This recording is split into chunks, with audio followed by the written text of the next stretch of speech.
we take a look at the Universal Studios Florida attraction, the Bourne Stuntacular. And the movie that inspired it, the Bourne Identity. This is episode 572 of the Unofficial Universal Orlando Podcast.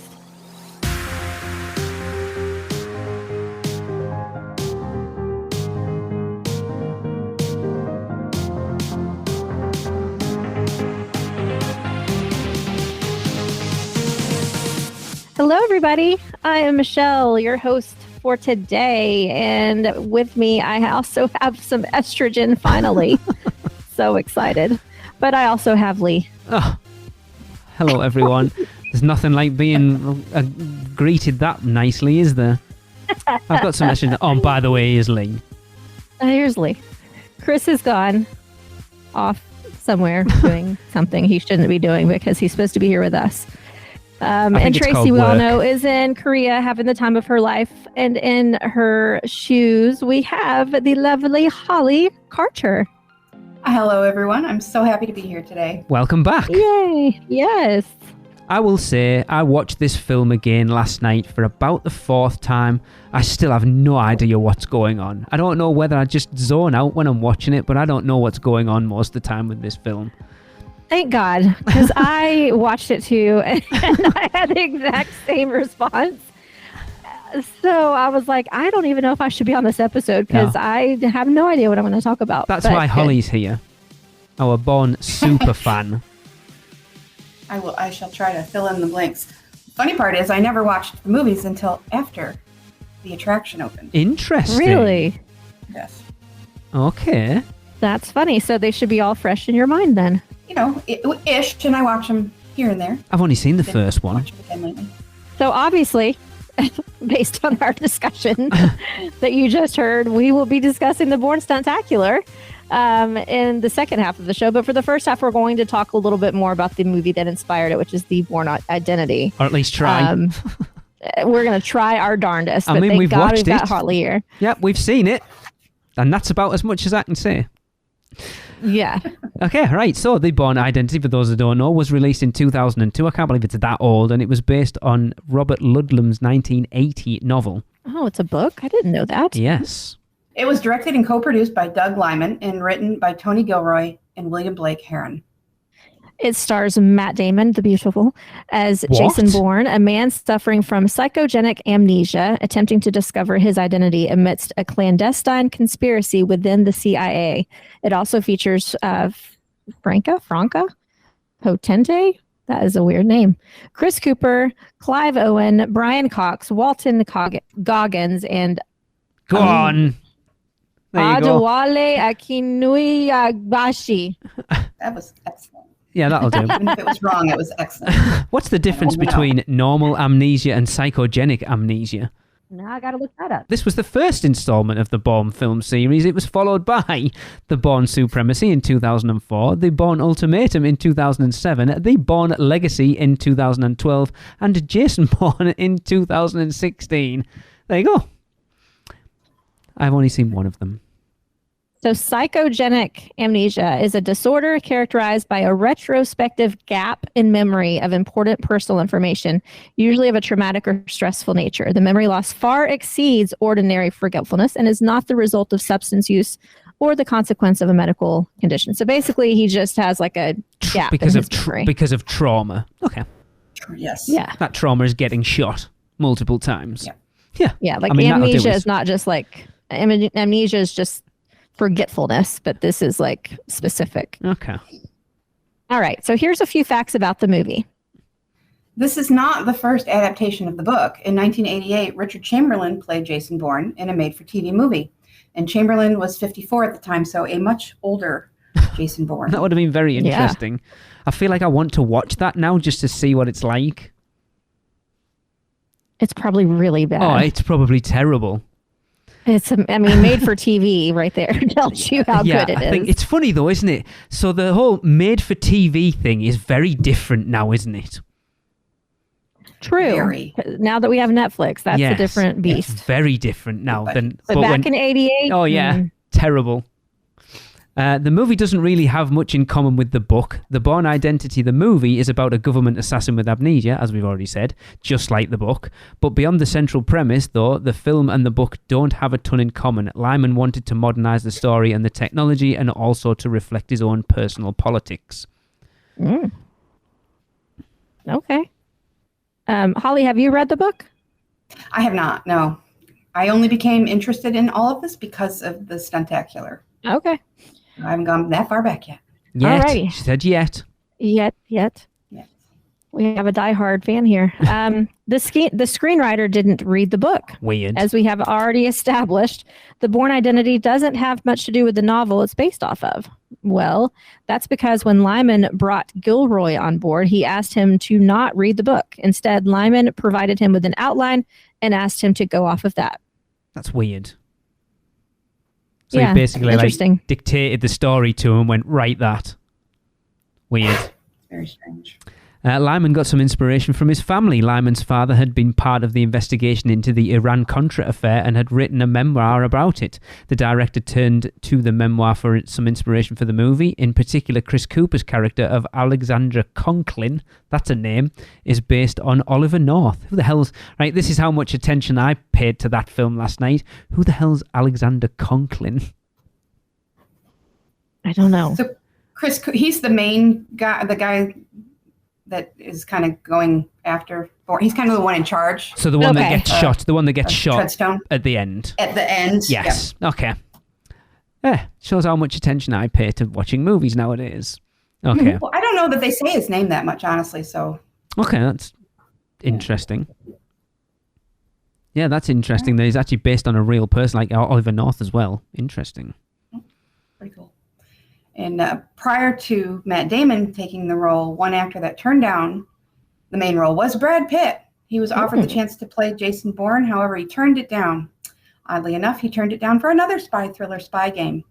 And I happen to know that after Brad Pitt turned it down, it was offered to Russell Crowe, who also turned it down. For Gladiator. Wow. Yeah, you know what? I don't know. No, I don't know. But I like Russell Crowe. I like Russell Crowe too, but I think that Matt Damon is probably a good choice for this because he looks so ordinary. Yes. I absolutely agree. Yep. Yeah, I think if you like, I'm trying to think back in 2002 how big Brad Pitt will have been. Fairly at that point, Russell Crowe will have been as well. So he was like not unknown, but like not as big an actor as Brad Pitt and Russell Crowe will have been.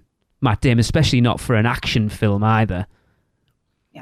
But they both look tougher than Matt Damon. Like Matt Damon, you would never guess that he has all those like capabilities, those killing capabilities. Yes. Which makes him... He can blend in. Yeah, it says that in the pre-show, doesn't it, for the attraction. He's able to blend in by wearing a hoodie and you'll never know that he's an assassin. Yeah. Because apparently normal people wear hoodies with the hood up all the time. I don't. Apparently. But Russell Crowe, like I could see him being an assassin. If I had to pick them out in a crowd, I'd be like, nope, not Matt Damon. This guy's the one that's the killer. Yeah. Anyway, some other actors were considered. Lyman ran the gamut in terms of actors he considered, from Arnold Schwarzenegger. No, oh, thank God. Oh my God, that would have been terrible. To Tom Cruise. No, thank you. Really? And then there's Russell Crowe. Oh yeah, there he is. In the end, no, Tom Cruise. Like, no. Why? He's already got his own spy movies. Not back then he didn't, though. Did he? When did... Maybe. I'm trying to think when Mission Impossible first one came out. Possibly. Before that, actually, thinking about it. Yeah. In the end, he chose Matt Damon, in part because Damon was just as interested in the plot as the action. Fair enough. Marie changed throughout the script. So originally, Marie's last name was Purcell. That's Franca Potenta, isn't it? And she was American. By the time the film was being shot, her name was changed to Kreutz and was German. Perhaps that's because, there you go, Franca Potenta was hired for the role. For the record, in the book, her name is Marie Saint-Jacques, and she is Canadian. Interesting. Right. Damon really wanted to be ready to be an action star, as he had never taken on a role this intensive before. He and stunt coordinator Nick Powell worked for 3 months to get Damon trained for stunt work, martial arts, boxing, and weaponry. Ultimately, Damon did a lot of his own stunts, including the hand-to-hand combat. Awesome. That's cool. That is cool. It's funny, I'm actually doing a rewatch of the Marvel films at the moment for some strange reason, and it's so noticeable when Black Widow is doing her fight scenes that it is not Scarlett Johansson. Like, so obvious. Oh, now I'm going to have to watch it and pay attention. Oh, it doesn't look anything like it. I hope it's not true, because I love that movie. Which one? I'm talking all Black of them. Widow. I've watched, no, all of them. I'm talking like when she was in Iron Man 2. I was literally watching every Marvel film in order at this point. And none of her fight scenes are her. It's quite obviously not her. Sad. Lyman was hands-on as well. The Bourne Identity is shot in a really frenetic, up-close and personal way. Lyman can take some of the credit for that. He was often operating the camera himself instead of watching the action on the monitors so he could be more in the moment. What I found interesting about a lot of the action scenes in this, I think sometimes you get a lot of films with action scenes like this in, and they're filmed frenetically, and you just can't make out what the hell's going on a lot of the time. Whereas I think with the way these are shot, you can still see a lot of what's going on, even though it is like that up close and personal camera work. It works really well, actually, because you feel those punches as well. Jesus. I agree with that. That's, I think, a hard time it causes to follow a lot of action sequences when they do that. Too much of that shaky cam stuff. It's too hard. And I think there's a difference between that and then the handheld up close cam. Yeah. And I think they used it really well. Really well, yeah. I do have an issue. I was going to bring this up later, but I'm going to bring it up now. So the bit at the end when he shoots the guy who falls through the banister at the top flight of stairs, and then he pushes him off and basically like sky surfs him down to the floor. They would have broke his ankles. I don't care that he had a fat man underneath him. Oh my God. I can't imagine that you would get up and walk away from that just all right. Like, the rest of it's really believable up to that point. I was like, really? I mean, he was a big fella, but it was weird because obviously I've seen it before, but I didn't remember a lot about it. And so he starts shoving him through the banisters, and I'm like, what's he doing? And then he shoves him off and jumps on his back. And I'm like, no, you're not doing what I think you're doing. That's hilarious. And then kind of rolls off and then gets up, and like, your ankles will be shattered at this point or something. There's no way you're getting up and walking away from that. Yeah. The weather led to some dialogue being redone. Much of the part of the movie that is set in Zurich was actually shot in Prague. Unfortunately for Damon, his character wasn't dressed for bitterly cold Prague winter. He was so cold that his lines ended up having to be dubbed over in post-production as he had trouble speaking clearly because of how cold he was. Wow. Ooh, no, thank you. I mean, I don't want to say that actors have it easy, but I mean, that's not fun. That's when I would have had to say, nope. We can do this elsewhere. You can pay me some more money. I'll be in my trailer. Hate being cold. Yeah. But anyway, it was a pretty decent hit, given the tragic and tumultuous landscape of September of 2001. Getting pushed to June 2002 may have helped the movie. The film made $27 million its opening weekend, finishing second to Scooby-Doo. Oh my God. All in all, it finished with a worldwide gross of $214 million against a budget of just around $60 million. This combined with its 83% Rotten Tomatoes score, it speaks to a solid hit that started a franchise. Which is weird. I was thinking when I was putting these notes together, I do find that weird that, like, you look at what some of the films make nowadays, you know, it's like the Avengers films and stuff all make $1 billion and what have you, and like 214 million was deemed a pretty decent hit. But it's funny how they were decent hit films gross wise, but no one ever talks about them. You don't hear people talking about the Bourne series much. Not really. I mean, they are 20 years old though. The last one's only 7. And then didn't the TV show come out recently? There's a TV show? Wasn't it called Treadstone? Yeah. Not that long ago. There you go. No, obviously it's not being talked about. Because everyone was expecting the attraction to be based on the TV series rather than the movies. Because it was weird. We talked about it on the podcast a lot that when we heard they were putting in the Bourne Stuntacular, it was like, really? Based on the Bourne films? It was such a weird... I'm surprised that Scooby-Doo finished first. Oh my God, those films are terrible. The live action one, I believe. They're horrible. I liked it. I thought it was cute. I remember. I mean, it is, but finishing number 1 at the box office? Wow, that surprises me. Imagine your Bourne Identity and you finished number 2 to Scooby-Doo. Wow. Right. Can you really compare them? Are they the same people you going can't. to these? No, it's like Barbie and Oppenheimer at the moment, isn't it, to be fair? I enjoyed it, but I have no idea what went on. I kind of... So let me get this. So Holly, you know these films pretty well. Let me get this right. So basically, he was hired by Treadstone to shoot I can't remember even what he's called. Yes. But he basically bottled it at the last minute because his kids were there. So then as he was his wife walked through. Yeah. So as he was jumping off the board, he got shot a couple of times. That's how it kicked in his amnesia. And then basically he wanted to find out who he was and what was going on. But obviously they knew that he'd cocked up the assassination. So they were after basically taking him out because they had a rogue agent on their hands. Is that about right?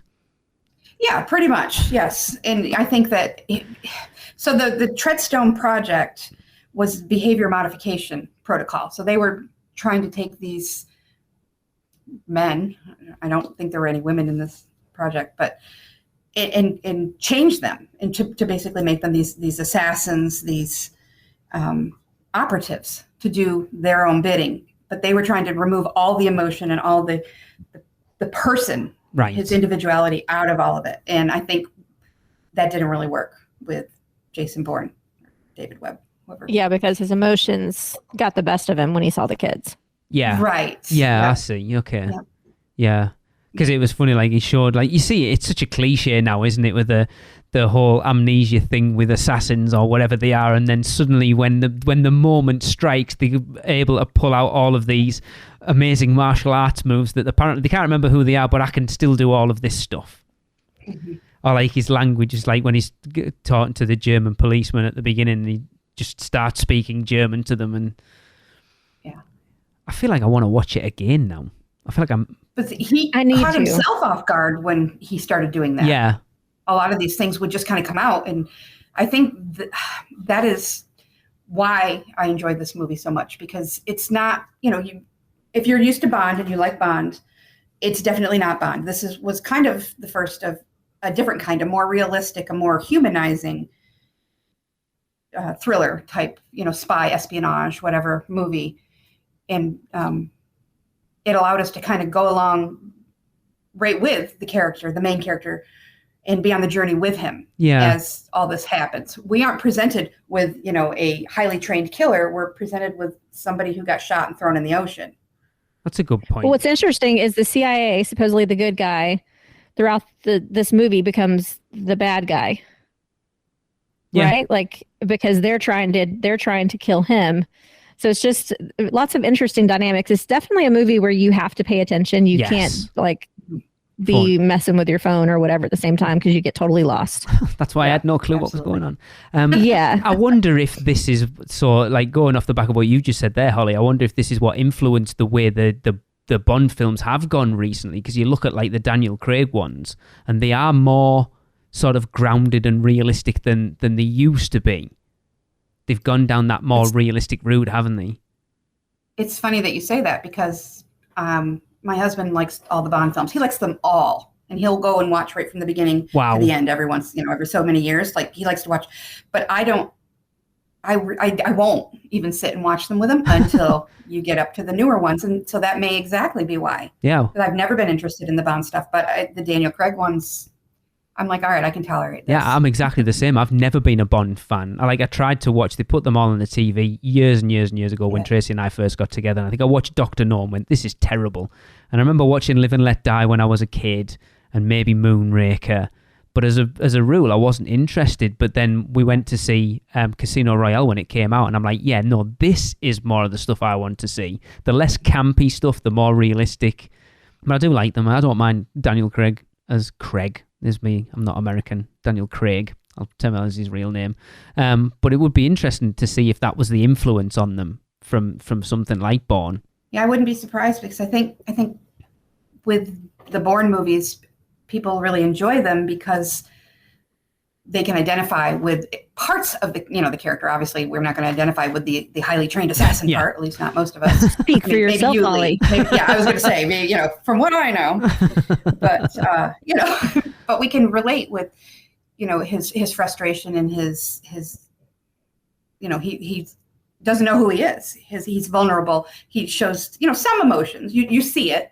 He's real. He's a human. Yeah. It's not just, I think especially when you look at the people who turned the role down, or the ones they looked at, so like a Tom Cruise or a Brad Pitt, I think having Matt Damon there, because he's never done anything like that before, and I don't even think he's done anything like that since, like action role-wise.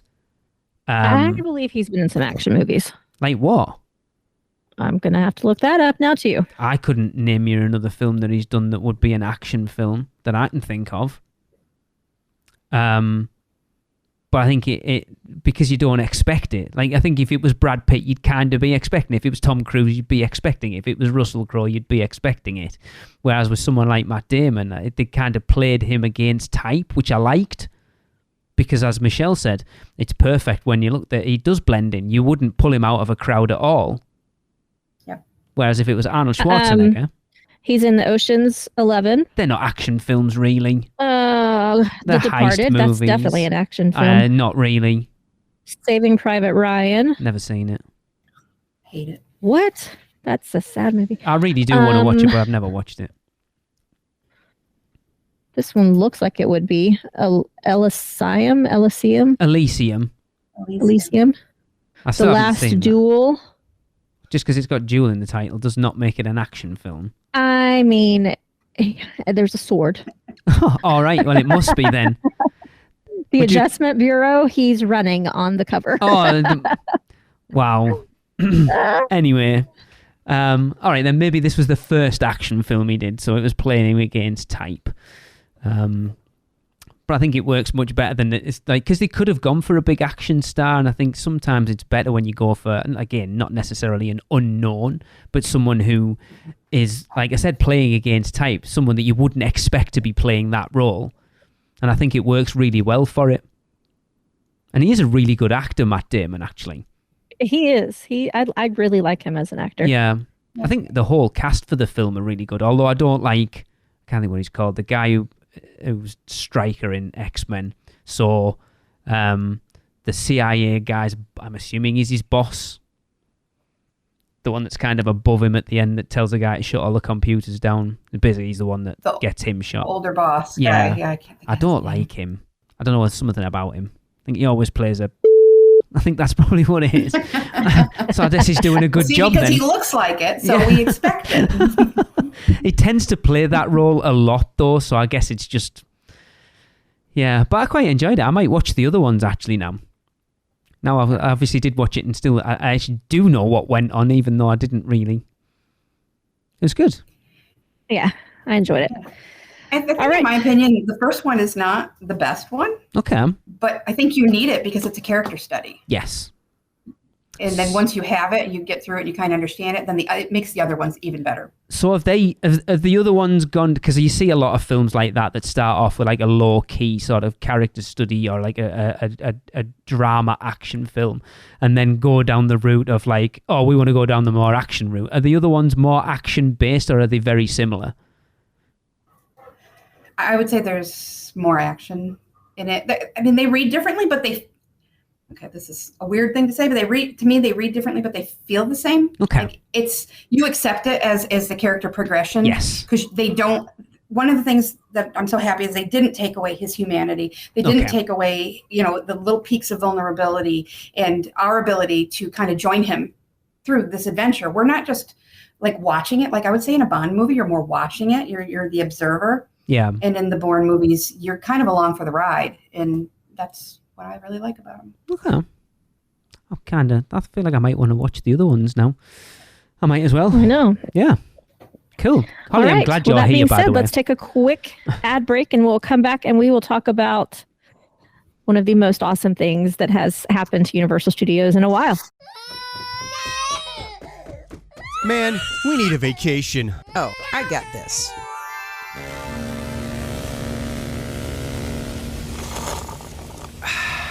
Whoa, that's awesome! But I was thinking something a little more adventurous. Okay, how about this? Yes! And how about some relaxation from Mama?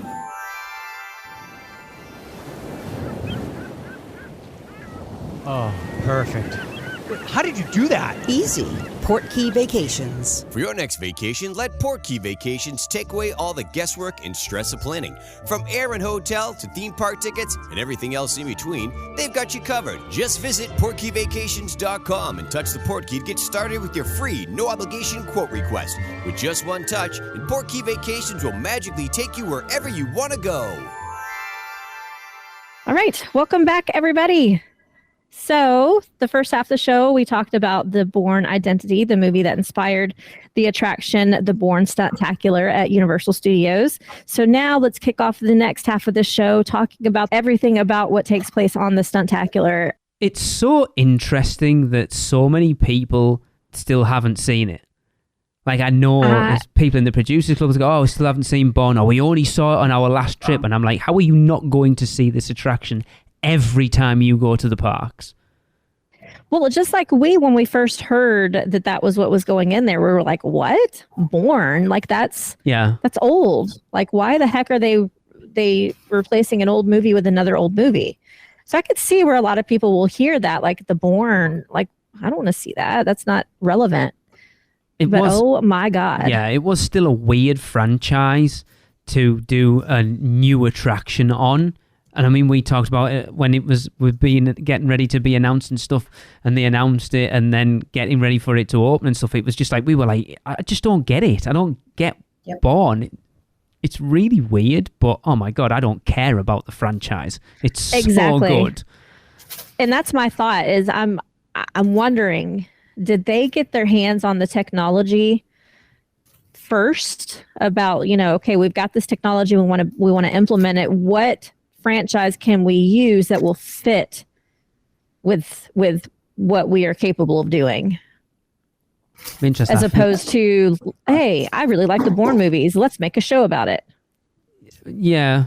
That's a great question. Yeah, it was probably, we've got this technology. What franchise can we wrap around it, basically, that we have the license to? Yeah, probably. Yeah. Yeah, so interestingly enough, the Bourne Stuntacular opened at Universal Studios Florida on June 30th, 2022. Really strange, and like the middle of a global pandemic. I happened to be down there when it was in technical rehearsal. Nice. Me too. That's like the reason I kind of was like, oh yeah, cool. Let's go see something because that's not open yet. Yeah. And that's so that was really awesome. But such strange times. Such a strange time. So speaking of that, Holly, so during the technical rehearsals and during COVID, they had like big circles drawn on or squares drawn like taped off on the, the standing room where they crowd you all in before you go in the theater. They had squares taped off, and they made your party stand in a square. And let me tell you, if your foot, like if you were sitting down and because it was technical rehearsal, sometimes you were in there for a while. So if your foot, even like half an inch came out of your square, there was a team member getting onto you. Wow. Yeah, they were serious about it. And then the theater was only like a quarter of the way full because of all the spacing requirements. And they did stop the show quite often because it was rehearsals, which was interesting. So it was kind of cool to be there during that time. It was really cool because when they would stop and then they weren't sure, like whatever they were doing behind the scenes to get it going again, the person on the stage would come out and, start to just kind of chit chat to keep everybody engaged. And then they're talking about some cool stuff. And I don't know, they may have said this in every single time it happened, but I can remember them talking about how, now whether it's true or not, I don't know, but they said that they had some pretty wild Mario Kart competitions on that gigantic screen. Oh my God, that would be amazing. Oh, yeah. That would be so cool. Yeah. Awesome.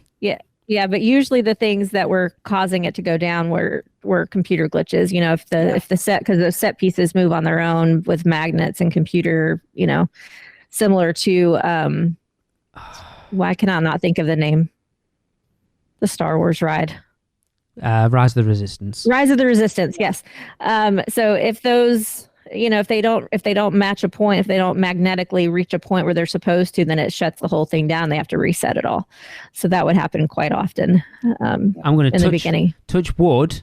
We've seen it 4 or 5 times now, and it has never broken down when we've seen it. So no, I mean, but again, those were during technical rehearsals. Apparently it still happens a lot, though.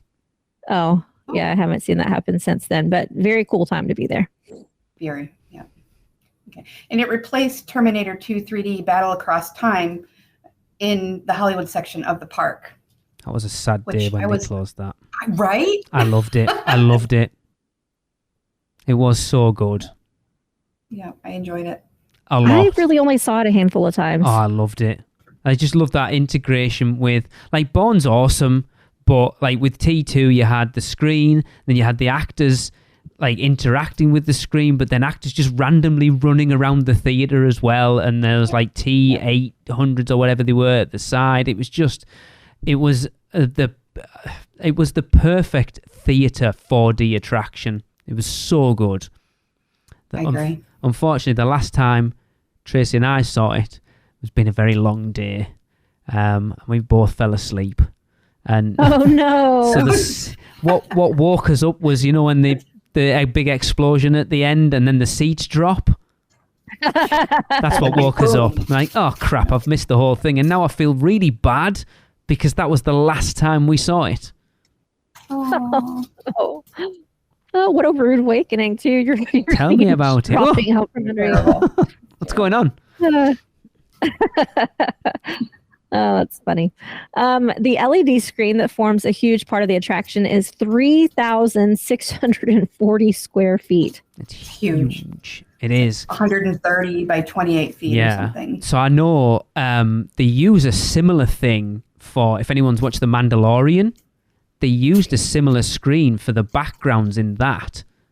Oh. So rather than it being green screen, they use one of these big massive screens as like a lot of the background for shooting The Mandalorian, because then you got with his outfit, the Beskar outfit being reflective, you got proper reflections on it, which obviously on green screen you wouldn't get. Yeah. That's cool. Yeah. That's crazy. That's awesome. It just shows you how realistic that screen looks. Because I've said before, when Universal put out that first YouTube video, kind of a little behind the scenes, Tracy and I watched it like 3 or 4 times, and it wasn't until about the 4th time when they're having the sort of street fist fight that I was like, hang on, there's only 2 guys there. The rest of them are on that screen, aren't they? Because it looks that real. Yeah, it does. So clever. Cinesite VFX supervisor Salvador Zalvadea oversaw the visual effects alongside lead Unreal artist George Allen. RVX in Iceland also offered support. Yeah, so Unreal is, if you guys are gamers at all, Unreal is the engine that a lot of games use for creating the environments on that, and it's become like Unreal Engine 5's the latest update, and it is amazing. Any gamers among us? No? Different language. So Unreal Engine 5's the latest update, and there was a thing came out for the PS5 that I played on last year. It was a Matrix thing, and the people still look weird. So you played this bit of a game that was made in Unreal Engine 5, and then you could just walk around the city, and it's photorealistic. It's unreal. Crazy. Unreal Engine. See, it is Unreal. That's why it's called Unreal. Okay. But like even to the point where you can mess around with the time of day and change, like, so the sun moves so you can see the reflections. Because it used to be, I think it was Unreal Engine 4, I'm getting nerdy now and I don't know that much about it, where you could only have a certain amount of polygons on the screen at one point. Apparently with Unreal Engine 5, it's unlimited. So it's just so much more realistic now. Yes, nerd talk over. Anyway, on their site, Cinesite states that the attraction is a spectacular 20-minute stunt show that takes place in front of, as Holly said, a bespoke 130-foot long LED screen, and Cinesite's team ultimately created 7 very long shots. The longest was 5.5 minutes long, and the desert environment alone covered more than 50 square kilometers. Wow. Sorry, I was trying to wrap my brain around what you just read. The full CG photorealistic environments, complete with FX and animations, needed to be delivered at 9,000 or 9K resolution at 60 frames per second and be meticulously choreographed to match the moving set pieces on stage. And that is the mind-blowing thing. It's those set pieces, it's the physical moving bits that lock in perfectly, and it's just... Even like, I think there's one that's got like a little chimney on the top and the smoke's obviously on the screen, but it lines up perfectly. Yeah. It just, the whole thing it's like blows. Pinpoint. It's just unreal. Absolutely. It's the fact that so if the perspective of the screen changes, they move to fit the perspective change of the screen. It is mind-blowing. Mm-hmm. I wonder. Yeah, I think we overuse that term a lot, but it totally fits here. Yeah, it really does. It's insane. It's pinpoint accuracy. I wonder how many people go in and watch that show and don't even think about, like, just watch it and enjoy it and not actually think about what they're watching. Probably the majority. Yes. But then when you actually watch the thing, knowing what goes into it and knowing that it's multiple different bits, it is mind-blowing. I go and see this show every time I go to studios. Yeah. And I still miss things. Like, I purposely try, okay, I'm going to watch to see when this and this line up this time, or when this happens, because I know it happens, but I haven't watched it happen. And I still miss it. Like sometimes when the cars come up and down out of the stage. Oh, yeah. My brain is always distracted no matter how much I tell myself, watch the car come up. But it's crazy.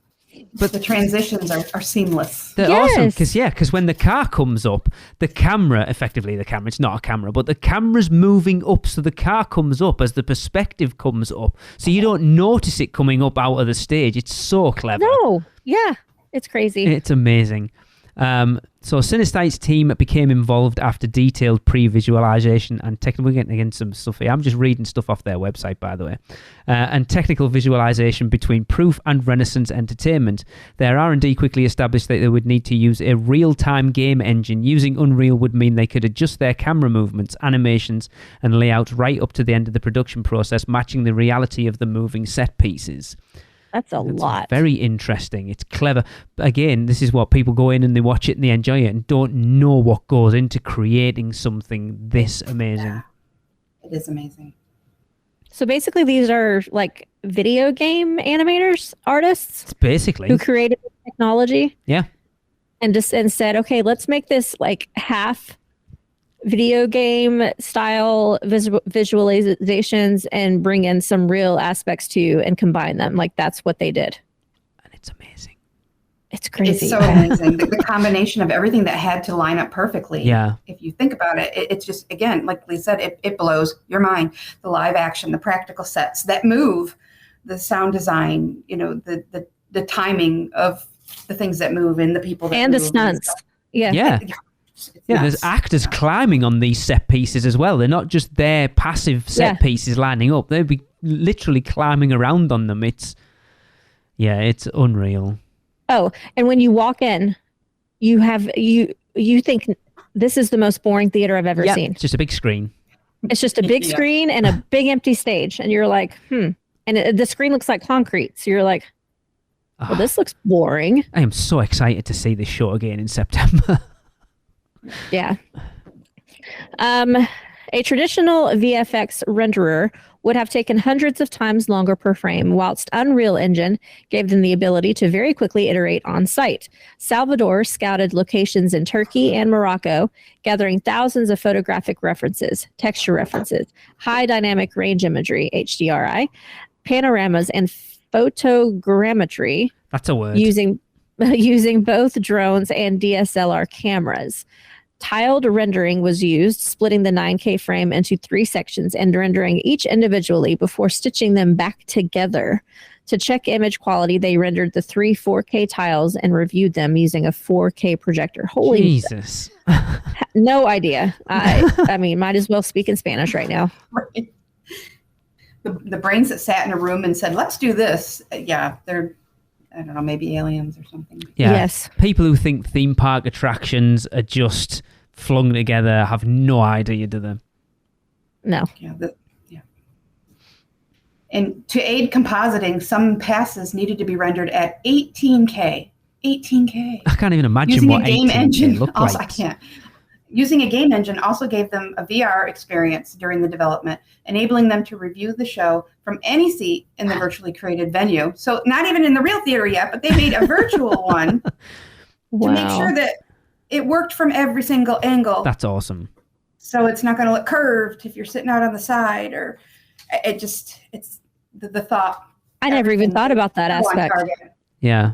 Because in a lot of like the 3D shows, it does matter where you sit, and even on rides, like Flight of Passage, for instance. Yes. Depending on where you seat or in which theater you're in, it looks different, and you can see some of the discrepancies. Yeah, you're right. I've sat in so many different places in this theater, and it never looks different. And that's the beauty of using Unreal Engine. It's basically a video game that you can sling it in a VR environment and just watch it as if it was real. It's perfect. In one key sequence, as Bourne fights off assassins on a tower in the rooftops of Tangier, the structure turns in perfect synchronization with the environment, giving a totally immersive perspective shift. That's what I've been saying. But that happens multiple times throughout that attraction. Like the car chase at the end, the cars move as the road moves. It's just... again, I'm going to overuse it, but it is mind-blowing. It's just... Can you imagine a kid... being a 7 or 8 year old kid watching this attraction and just like someone explained, this isn't real, by the way. And you're like, what? How about the slow-mo part? I wasn't going to bring it up. I have to stop myself and go, this isn't really slow motion. Yeah. You know what I mean? I'm not watching something. I'm watching people. Yeah. It's crazy. How good is your core to be able to do a slow-mo, like spin round on a lamp? Unreal. And it doesn't... I couldn't even hang off that pole, let alone put my legs up and do slow-mo. Me too. Yeah. It's weird as well because it's like, I know people have commented it about Transformers the ride as well, where those slow-mo sections feel weird when you're supposed to be in this real environment. But yeah, it doesn't feel awkward in that. And it doesn't feel awkward in this either. Like it comes out of nowhere, but it doesn't feel like, hang on, this is weird. Why have we suddenly gone into slow-mo? But then that whole thing moves as well, doesn't it? Because it pans round to see it from a different angle. Yep. And as many times as I've seen it, I think if I get drawn into it and it tricks my brain. Yep. And then I remember afterwards that, I'm not watching a film or, something. I am watching real. Yeah. It's just insanity. It is. It really is. But you are watching a film. Like you're watching real. You are, yeah. But you're also watching fake. It's crazy. That's why it's like, what? I feel like it's been a long time since we've gushed over something as much as we are right now over this attraction. And it's not something we talk about a lot on the podcast, to be fair. Yeah. Well, I mean, then there's also like water effects. Of course. And the wind effect. And the wind. And the fire. Yep, the flames. Yeah. The fire. Of course, it's a universal attraction. It wouldn't be a universal attraction if it didn't have fire in it somewhere. Right. It's like a car wash. They wet you and then they dry you off. Try to blow you dry and then they fire you to warm you up. Make sure you're done. Yeah. Cinesite's visual effects integrate exactly with the SFX stunts and moving set pieces throughout the show's creative staging, blurring in the line between physical and digital. It really does, yeah. And what I love about it is the fact that, like, there's a lot of attractions that you can find in Hollywood or Japan or in Beijing or out in Singapore, but this is only here for now. Yeah. I think anyone listening to this podcast who hasn't gone and seen the Bourne Stuntacular at this point, you're missing out. 100%. Yeah, for sure. Without a doubt. And it's a nice break. Like the air conditioning is wonderful in there. You can sit for a little bit and it's a great show. You will not walk out of that feeling like you just wasted theme park time. No, not at all. Absolutely not. And does anyone notice the reference to Terminator 2 3D in the pre-show? No. So the Julia Stiles bit, which is awkward as hell because she looks wooden as hell in it. She's terrible. She's a terrible actress. Tell us how you really feel, Lee. She is terrible. Like, even watching the Bourne Identity last night, she's terrible in it. Like, she has no personality whatsoever. I can't remember the exact line, but it's something about terminated. He says he will be terminated without without, I can't remember what it is. I did a TikTok video on our TikTok channel a while back about it, but there's a reference to it, which is cool. I love it when they do stuff like that. What was I going to say there? Oh, yeah, because there's something else I noticed when I was watching the Bourne Identity last night. It kind of works in really well with the attraction, because at the end, when they said, the Treadstone program was kind of pretty much defunct at this point, where it started off as a training thing, and now it's probably going to end up being like a video game type thing. And I thought, it's perfect, because that's exactly what you're going to see in the Bourne Stuntacular. It's like a training thing for training their assassins. I thought it actually ties in really well with what you're watching. Yeah, it does. It's a great show. It really 100%, 100% see it. I see it every time I go. I was very, very sad when T2 3D closed, and then going to see the Bourne Stuntacular for the first time, I was like, yeah, no, if anything was going to replace that, it had to be this. Yep. So here's a question for the pair of you before we go. If you were to put another IP in, so the exact same thing, like a Stuntacular, but not Bourne, sky's the limit, what would you want in? Or let's say if Universal didn't use Bourne, what else would you want to see that attraction based on? So like Bond, or I don't know, obviously not Bond because it's basically the same thing. I mean, Mission Impossible would work quite well, but it's kind of similar. Yeah. Huh. I'm going to say Van Helsing. Oh. Because, I don't know. You remember years and years ago when they had the Van Helsing... What? First of all, I don't guess I didn't get very good reviews. I love that movie. It's one of my favorite movies. I think it embodies a lot of the old Universal type stuff. Yeah. So when they had the a lot of the props and stuff. Oh, they did in the outside, horror makeup show, yeah. Yeah. I don't know. There's a lot of action in that movie, actually. So I don't know. It's interesting as well, because if you dig deep into the annals of Universal Orlando history, that's what Forbidden Journey was originally going to be. That Kuka arm technology was supposed to be being used for a Van Helsing attraction, but because it bombed, they shelved it and brought it back later for Harry Potter. Okay, so I know you said sky's the limit, and I know this can't happen, but sky's the limit. So I'm going to say Black Widow. I mean, that's never going to happen. You said sky's the limit. That would work, though. A Marvel one would actually be really good. Yeah, Spider-Man would be really good, too. It would be awesome, actually. Like, just do an Avengers. Yeah, that would actually work really well. Oh, yeah. I like Avengers, too. That would be awesome, actually. It would actually work be a lot really easier well. lighting-wise than Van Helsing.